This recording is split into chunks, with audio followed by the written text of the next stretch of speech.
วัดดีเนาะจ้ะพี่น้องเนาะข่อยอยากเอาอันนี้มาแชร์ให้อันเพื่อนๆไปซื้อมาใส่แหน่ล้างหยังก็ดีทำความสะอาดนี่หยังก็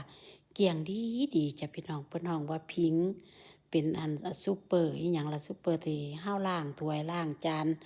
หรือว่าล้างแก๊สล้างหยังเฮานี่นะจ้ะพี่น้องซื้อมาข่อยเห็นน้องผู้หนึงเพิ่นไปซื้อมา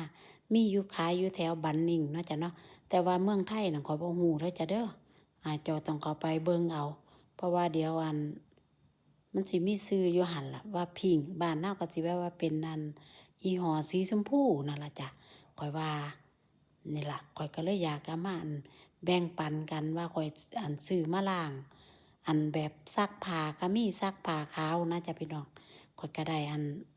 แนวหนีบผ้าข้อยก็ได้ไฟเนาะข้อยไปซื้อไฟข้อยก็ได้ไฟแนวหนีบผ้าก็ได้ผงซักฟอกพิงค์นั่นล่ะจ้ะหรือว่าสีชมพูล่ะยี่ห้อสีชมพูนี่ล่ะจ้ะข้อยก็เลยอยากเอามาแบ่งปันนี่ห้องกันไปซื้ออยู่บ้านนิ่ง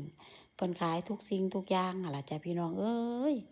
เฮาสิไปเลือกเอาไว้หยังข้อยก็ใส่มาหลายอย่างล่ะพี่น้องข้อยก็เลยมองว่ามาล้างโฟมอันนี้ข้อย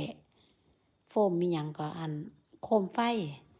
ข้อยแค่เอาลงไปส